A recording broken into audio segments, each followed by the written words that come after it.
So hello everyone, welcome back to let's grow. आज की हमारी क्लास का टॉपिक है साइमन कमीशन 1927, जो कि नेक्स्ट क्लास है हमारी 15 मिनट शो की। अगर आज की क्लास के इंट्रोडक्शन की बात करें तो ये कुछ की पॉइंट्स हैं जिनको हम अपनी क्लास में डिस्कस करेंगे।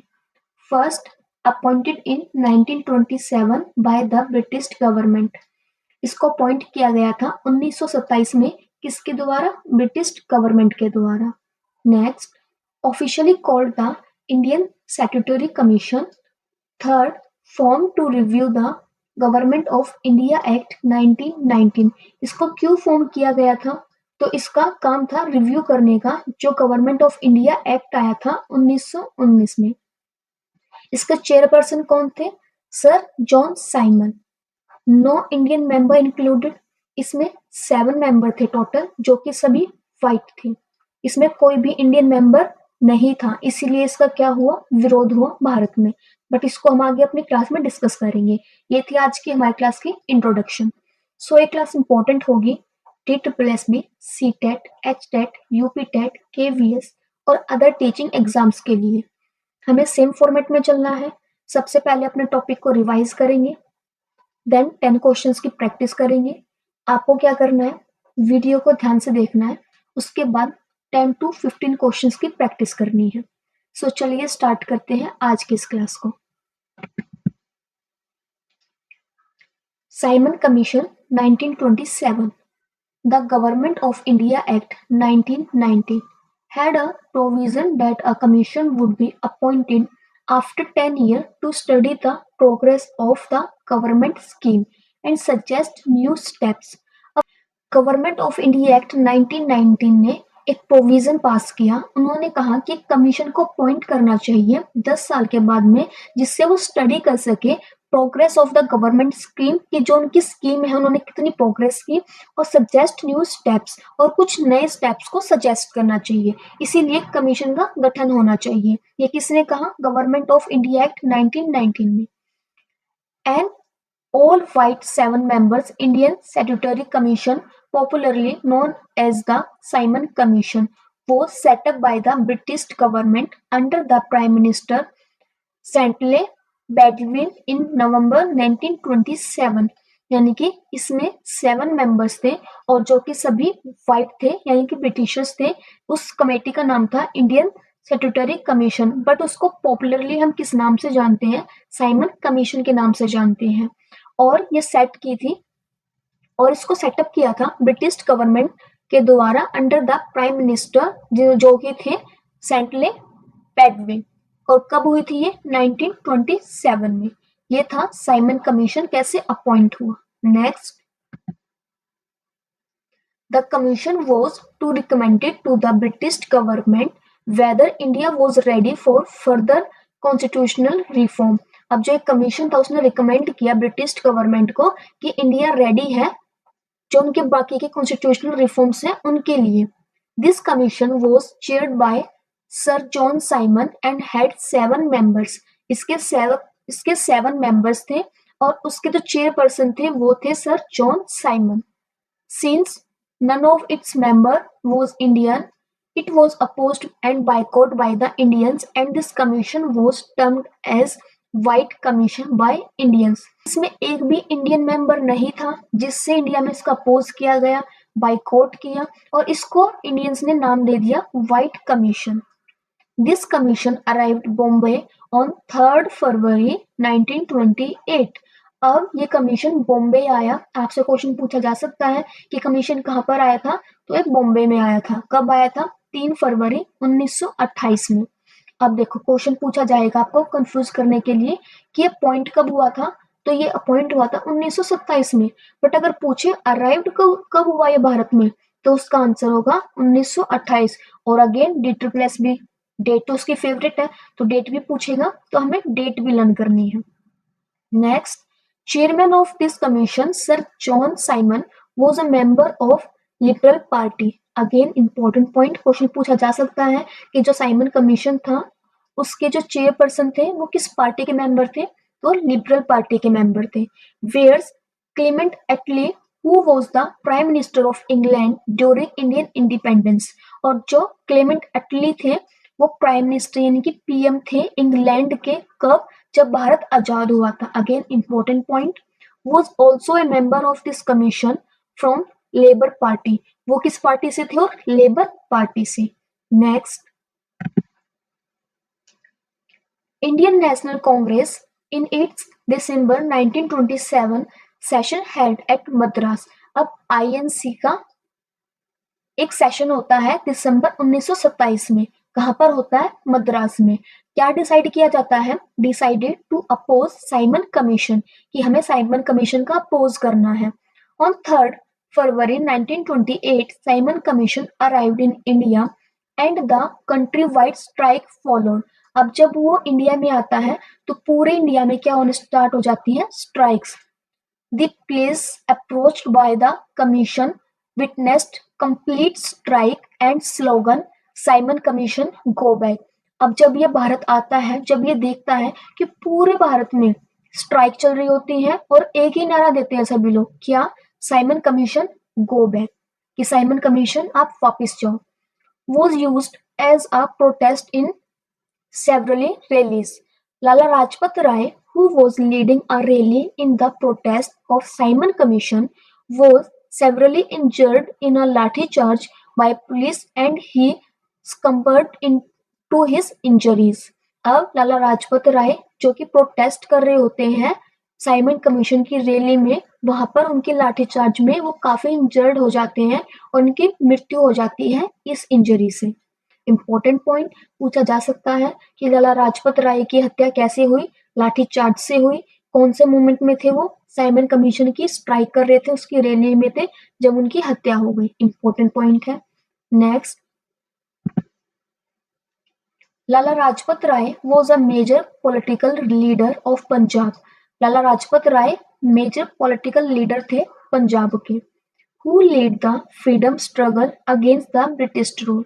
ही is also known as Punjab Kesari. देखो जो ये नाम है, जो इनके टाइटल है, आपको लर्न करने हैं, ये भी पूछे जाते हैं एग्जाम में। सो पंजाब केसरी का टाइटल किसको मिला हुआ था? लाला लाजपत राय को। नेहरू रिपोर्ट 1928। अब नेहरू रिपोर्ट आती है 1928 में। 1928 में कब? जब साइमन कमीशन आ जाता है उसके बाद। which had a provision of dominion status to India was prepared as an answer to the Simon Commission। अब नेहरू रिपोर्ट प्रिपेयर की जाती है 1928 में। उसमें प्रोविजन होता है dominant status to India, Bharat के डोमिनेंट स्टेटस का, जो कि प्रिपेयर की जाती है आंसर में, जो कि एक आंसर के तौर, जो कि साइमन कमीशन को आंसर के तौर पर प्रिपेयर की जाती है। It was prepared by an all-party committee headed by Motilal Nehru. अब ये प्रिपेयर की जाती है किसके द्वारा? ऑल पार्टी कमेटी के द्वारा, जिसके हेड होते हैं Motilal Nehru and which Jawaharlal Nehru was the secretary. उसके सेक्रेटरी कौन होते हैं? Jawaharlal Nehru. This committee had 9 members including 2 Muslim members। अब इस कमेटी के कितने मेंबर होते हैं? 9। इंपॉर्टेंट पॉइंट है, पूछा जा सकता है कि नेहरू रिपोर्ट कब आई? 1928 में आई। क्यों आई? क्योंकि answer to the Simon commission, Simon commission को आंसर देना था। इसमें क्या बताया गया था? क्या डिमांड थी उनकी? Dominant status to Bharat, dominant status to India की डिमांड थी। और पूछा जा सकता है इसमें कितने मेंबर थे? इसमें 9 मेंबर थे। उसमें कितने मुस्लिम थे? 2 मुस्लिम मेंबर्स थे। इसके हेड कौन थे? मोतीलाल नेहरू। इसके सेक्रेटरी कौन थे? जवाहरलाल नेहरू। सो आपको हर पर्सपेक्टिव से लर्न करते हुए चलना है कि DSS में किसी भी डायरेक्शन से हमसे क्वेश्चन पूछे हम उसका आंसर दे दें। In this report dominant status for India was demanded instead of complete freedom. अब इस रिपोर्ट में जो डोमिनेंट स्टेटस था इंडिया के लिए, उसकी डिमांड की गई instead of complete freedom. Next, united constituencies. Constituencies क्या होती है? निर्वाचन क्षेत्र। At places reserve for minorities were suggested instead of separate electorate. अब जो माइनॉरिटीज होती हैं उनकी सीट्स को रिजर्व किया गया, बट यूनाइटेड कॉन्स्टिट्यूएंसीज में इंस्टेड ऑफ सेपरेट इलेक्टोरेट, अलग से इलेक्टोरेट की बजाय उनको यूनाइटेड कॉन्स्टिट्यूएंसीज में उनकी सीट्स को रिजर्व किया गया। This report also suggested the fundamental rights should be granted given to Indians। और इस रिपोर्ट में बताया गया कि फंडामेंटल राइट, अब देखो वेरी वेरी इंपॉर्टेंट पॉइंट, ये पीवाईक्यू भी है DSSB का। उसमें पूछा गया था कि फर्स्ट टाइम फंडामेंटल की डिमांड कौन सी रिपोर्ट में की गई थी, यानी या फिर कब की गई थी। तो फंडामेंटल की first time demand Nehru report में की गई थी। ठीक है, आपको ये पॉइंट भी लर्न करना है। तो इसमें किसका सजेशन था, फंडामेंटल राइट्स का भी सजेशन था जो भी ग्रांट किए जाने चाहिए इंडियंस को। और वो कौन कौन से थे, such as freedom of speech, assemblies, freedom to publish a newspaper, freedom to form associations, etc. In 1928, Subhash Chandra Bose and Jawaharlal Nehru founded Independence for India League। Very very important point again, ये भी आपका PYQ है और ये बहुत rare ही बच्चों को इसका आंसर पता था, क्योंकि इतना डीपली बहुत कम ही बच्चे पढ़ते हैं। देखो, सुभाष चंद्र बोस और जवाहरलाल नेहरू इन्होंने मिलकर क्या बनाया था, इंडिपेंडेंस फॉर इंडिया लीग। अब बच्चे, जवाहरलाल नेहरू ने क्या किया, सुभाष चंद्र बोस ने क्या किया, उनके कुछ इंपॉर्टेंस ऊपर ऊपर से जो भी मूवमेंट थे उनको कवर करेंगे और बात खत्म। बट यहाँ पर देखो, सुभाष चंद्र बोस और जवाहरलाल नेहरू ने मिलकर क्या बनाया, क्या फाउंड किया था, तो इंडिपेंडेंस फॉर इंडिया लीग को फाउंड किया था। Very important point, to demand complete independence instead of dominant status. और इसमें उन्होंने क्या डिमांड की थी, कंप्लीट इंडिपेंडेंस की इंस्टेड ऑफ डोमिनेंट स्टेटस। अब आप कंफ्यूज ना हो जाओ, इसीलिए मैं आपको एक समरी बता रही हूँ यहाँ पर। सबसे पहले साइमन कमीशन आया, अपॉइंट हुआ 1927 में ब्रिटिश गवर्नमेंट के द्वारा, क्या देखने के लिए कि 10 ईयर्स के बाद में जो उनका 1919 वाला एक्ट था उसमें बताया गया कि 10 ईयर्स के बाद में गवर्नमेंट की क्या प्रोग्रेस हुई है, इसको देखने के लिए ये कमीशन बनाया गया। इसमें 7 मेंबर्स थे और सारे वाइट थे, कोई भी इंडियन नहीं था। भारत आया 3 फरवरी को, जिसकी 1928 में, जिसकी क्या हुई, जिसकी वजह से दंगे हुए, स्ट्राइक हुई इंडिया में। उसके बाद इस पर इसका आंसर देने के लिए नेहरू ने रिपोर्ट बनाई 1928 में, जिसका नाम था नेहरू रिपोर्ट। इसी में पहली बार फंडामेंटल राइट्स की बात की गई और इसमें क्या कहा जवाहरलाल नेहरू ने कि हमें इंडियंस के लिए डोमिनेंट स्टेटस चाहिए। बट बाद में सुभाष चंद्र बोस और जवाहरलाल नेहरू ने मिलकर Indian independence for India league बनाई, जिसमें उन्होंने कंप्लीट इंडिपेंडेंस की बात की instead of dominant status. I hope अब आपको ये सभी पॉइंट्स अगेन रिवाइज हो गए हो। अब इनमें से कोई भी क्वेश्चन आएगा एग्जाम में, आप अटेम्प्ट कर लोगे। नेक्स्ट, तो प्रैक्टिस करेंगे 10 क्वेश्चंस की। Question number first, when did Simon commission visit India. Again बहुत ध्यान से पढ़ना है कि भारत में कब आया, तो वो आया था 1928 में। अपॉइंट कब हुआ, अभी बताया था मैंने, 1927 में। कहाँ पर हुआ, ब्रिटेन में हुआ। विजिट इंडिया में आया, कहाँ पर आया, बॉम्बे में आया। अगर डेट भी बता दो तो उसकी डेट थी 3 फरवरी। ऐसे आपको लर्न करते हुए चलना है। क्वेश्चन एक था, पॉइंट हमारे 5 से 6 हमने इसमें रिवाइज कर लिए। इस तरह से आपको लिंक करते हुए पढ़ना है। अगेन मैंने अपनी लास्ट क्लास में भी आपको बताया था। Next, question number 2, the people of India advocated against the arrival of Simon Commission because Indians never wanted the review of the working of Act of 1919। ये भी नहीं होगा। Simon Commission recommended the abolition of diarchy in the province। ये भी नहीं था। There was no Indian members in the Simon Commission। ये statement बिल्कुल ठीक है, इसलिए लोगों ने इसका विरोध किया था जब ये भारत आया था। Next, question number third, Simon commission in 1928 came to India with the purpose. उसका पर्पस क्या था, टू कंसीडर एडमिनिस्ट्रेटिव रिफॉर्म। यही इसका पर्पस था। दोस्तों क्वेश्चन नंबर थर्ड का राइट आंसर होगा ऑप्शन नंबर ए, क्योंकि अब बाकी ऑप्शंस को भी देख लेते हैं। उनको एजुकेशन में भी कोई इंप्रूवमेंट नहीं करनी थी, एग्रीकल्चर सेक्टर में भी कोई इंप्रूव नहीं करना था, इवेलुएट मिलिट्री कैपेसिटी, ये भी नहीं था। सो क्वेश्चन नंबर थर्ड का आंसर ए है। Next, question number 4, अजर्शन the Congress. देखो, मैं अपनी हर एक क्लास में अजर्शन और रीजन के क्वेश्चन कम से कम एक तो ऐड करती हूँ। आप 10 में से एक क्वेश्चन की डेली प्रैक्टिस करते हो अजर्शन और रीजन की, और करनी भी है क्योंकि आपको एग्जाम में हिस्ट्री में मोस्टली अजर्शन और रीजन वाले क्वेश्चंस देखेंगे, मिलेंगे, और आप अपने एग्जाम में कंफ्यूज ना हो या फिर इन पर ज्यादा टाइम ना लगाओ, इसलिए मैं इनकी प्रैक्टिस भी करवाती हूँ। The Congress boycotted the Simon commission. उसका रीजन क्या था, उन्होंने बाइकआउट तो किया, हमने ये तो देख लिया, बट उसका रीजन भी तो बताओ, रीजन क्या था उसका। The Simon commission did not have a single Indian member. देखो ऑब्जेक्शन में बिल्कुल ठीक है क्योंकि बाइकआउट किया था कांग्रेस ने, और उसका रीजन भी बिल्कुल ठीक है क्योंकि उसमें कोई भी मेंबर इंडियंस नहीं था। सो क्वेश्चन नंबर 4 का राइट आंसर होगा ऑप्शन नंबर ए। ऑब्जेक्शन भी ठीक है और रीजन भी ठीक है, उसकी एक्सप्लेनेशन भी बिल्कुल ठीक है। Next question number 5, with reference to Simon Commission recommendations, which one of the following statement is correct? It recommended the placement of diarchy with responsible government in the province, या B, it proposed the setting up of interprovincial council under the home department, या C, it suggested the abolition of bicameral legislature to the center, ये भी नहीं था। It recommended the creation of the Indian Police Service IPS with a provision for increased pay and allowance for British recruits as compared to Indian recruits। So इसका answer ये भी नहीं है, इसका राइट आंसर होगा option number A. Next question number 6, which of the following statements are true about the Simon commission? इनमें से कौन सी स्टेटमेंट ट्रू है साइमन कमीशन के लिए? First statement, it was appointed to inquiry into the working of the 1990 act, बिल्कुल ठीक।